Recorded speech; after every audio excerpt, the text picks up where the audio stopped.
ക്രൂരമായിട്ടുള്ള രാക്ഷസ ആഹാരം തിന്നുകൊണ്ടും വിഷമാകുന്ന മദ്യത്തെ കുടിച്ചുകൊണ്ടും പിന്നെ നമ്മൾ നാമജപങ്ങൾ ചെയ്തിട്ടും മന്ത്രജപങ്ങൾ ചെയ്തിട്ടും സ്തോത്രപാരായണങ്ങൾ ചെയ്തിട്ടും അമ്പലത്തിൽ പോയിട്ട് പൂജ ചെയ്തിട്ടും കാര്യമില്ല എന്ന് തന്നെ പറയണ്.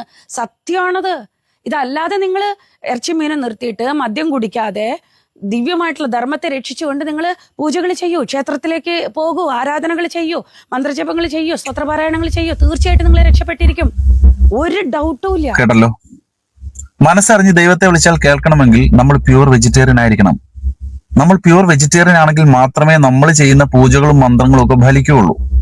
പിന്നെ അതുപോലെ തന്നെ ഇറച്ചി മുട്ട മീനും തിന്നുകൊണ്ട് അമ്പലത്തിലെങ്കിൽ ചെന്ന് കയറും.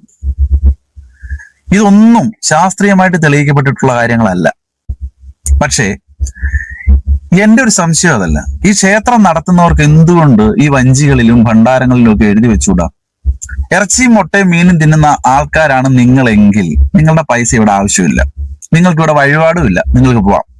എന്തുകൊണ്ട് അവർ എഴുതി വെക്കുന്നില്ല? അപ്പൊ സാമ്പത്തികം എല്ലായിടത്തും ഒരുപോലെ തന്നെയാണ്, അതിന് പ്രത്യേകിച്ച് വേർതിരിവുകളൊന്നുമില്ല. അത് വെജിറ്റേറിയൻ കഴിക്കുന്ന ആളുടെ കാശാണെങ്കിലും നോൺ വെജ് കഴിക്കുന്ന ആളുടെ കാശാണെങ്കിലും രണ്ടും ഒരേപോലെയുള്ളൂ, അല്ലെ? പിന്നെ നോൺ വെജ് കഴിക്കുന്നവരോടും പറഞ്ഞിട്ട് കാര്യമില്ല, അവര് ലോവർ ചക്രയിലുള്ളവരാണ്. ഹയർ ചക്രയിലുള്ളവരോട് പറഞ്ഞാൽ മാത്രമേ അത് അനുസരിക്കത്തുള്ളൂ, അല്ലെ അവരത് കേൾക്കത്തുള്ളൂ. അത് അടുത്ത ന്യായമാണ്. സസ്യാഹാരം മാത്രം കഴിച്ച് സർവാംഗ ഗംഭീരമായി കുണ്ടലിനെയൊക്കെ ഉണർത്തി മനുഷ്യനിൽ നിന്ന് പാതി നാരായണനിലേക്ക് നമ്മൾ ഉയർന്നാൽ നമുക്ക് എന്ത് ലാഭം കിട്ടും? അതുകൂടെ പറയണം. അത് പറയാതെ ഇത് പൂർണ്ണമാകത്തില്ല. ഇത്രയും പറയുന്ന നിങ്ങൾ അതുകൂടി പറയണം.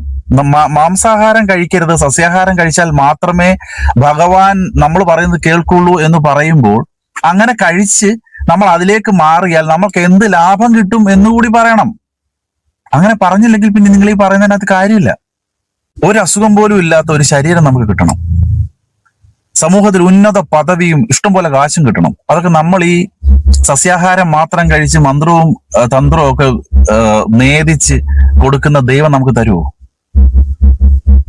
അങ്ങനെ നമ്മൾ അത്ര എഫേർട്ട് എടുക്കുമ്പോൾ തിരിച്ച് പുള്ളി എന്തെങ്കിലും ഇങ്ങോട്ട് ചെയ്യണം. അല്ല, നമ്മൾ അത്ര എഫേർട്ട് എടുത്ത് അങ്ങോട്ട് കൊടുത്തിട്ട് ഒന്നും നമുക്ക് കിട്ടാതിരിക്കുമ്പോൾ നമ്മളാ ചെയ്യുന്നത് നഷ്ടമല്ലേ? എന്ത് കഴിച്ചു എന്നുള്ളതല്ല ഇവിടുത്തെ പ്രശ്നം, എങ്ങനെ അധ്വാനിക്കുന്നു, എങ്ങനെ ജീവിക്കുന്നു എന്നുള്ളതാണ്. മെഡിക്കൽ സയൻസ് പോലും ഇവിടെ ഇറച്ചിയും മീനും മുട്ടയൊക്കെ കഴിക്കുന്നതിനെ പറ്റി പറയുന്നുണ്ട്. അതൊരു പക്ഷേ ഇനി ലോവർ ചക്രയിലുള്ളവരെ പറ്റിയായിരിക്കും പറയുന്നത്.